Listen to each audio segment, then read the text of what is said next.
Good day guys, ito na naman tayo. Mag-ayos tayo sa aming washing machine na barado. Pero bago niyan, intro muna tayo.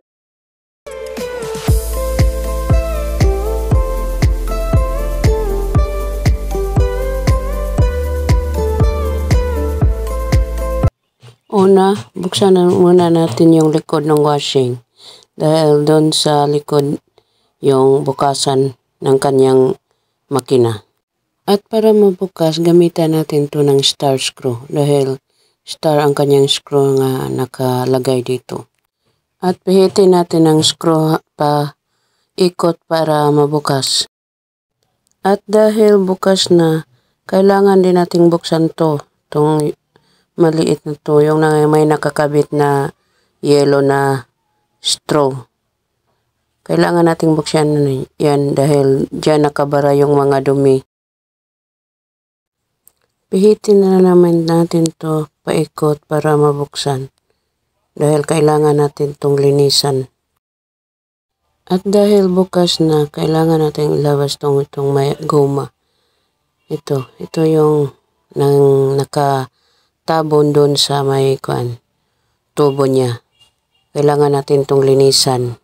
Kasi maraming dumi, mga sinulid, mga buhok, at saka pati dito sa loob marami ding dumi. Kaya kailangan natin linisin to kasi ito ang nakabara. O ayan o, ang laki. Halo-halo na yon, mga sinulid at saka buhok at saka putik.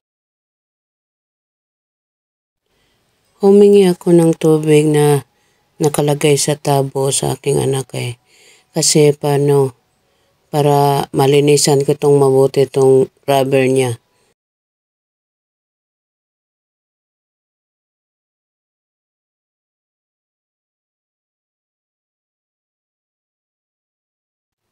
At dahil mahirap tanggalin itong ibang nakadikit na putik dito, kaya kumuha ako ng brush upang i-brush para matanggal talaga. At itong dito sa tubo niya, marami pa kaya linisan din natin to. Toothbrush din ang ginamit ko dito. Dahil hindi kaya sa kamay lang o mga daliri lang, hindi lahat makukuha. Kasi nakadikit na yung iba.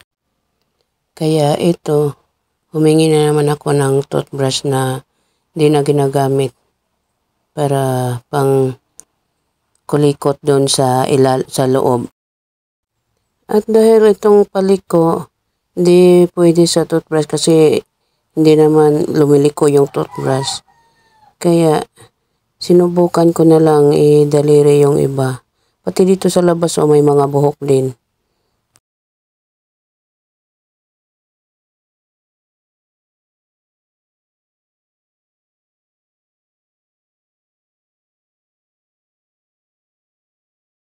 At yung iba, pinilit ko talagang abutin na sa aking mga daliri yung dito sa gilid ng loob ng tubo niya. Yung naabot ko, nakuha ko, pero yung iba, hindi ko na kinaya. Kaya isinara ko na lang kasi kontin lang yung natitira. Pwede naman yun sa loob na lang ng washing buhusan at paikutin para mabulabog yung mga natitira doon sa loob at malabas na. Kasi nakuha ko na yung mga malalaking parte ng dumi. Mga kunting buhangin na lang ang natira doon. At sa pagsara nito, kailangan yung rubber kanina, yung nilabas ko, diin nyo talaga yung mapasok talaga sa loob. At saka, kung may pangtulak kayo, itulak para hindi mag-leak yung tubig na galing sa loob ng washing. At dahil naisara ko na, kailangan din natin ibalik yung screw niya. Kaya hanapin ko muna. At ito na yun, ibalik natin yung kanyang tornilyo. Gamitan na naman natin ng star screw. Saka natin ipatayo tong washing at subukan ang resulta ng aking trabaho.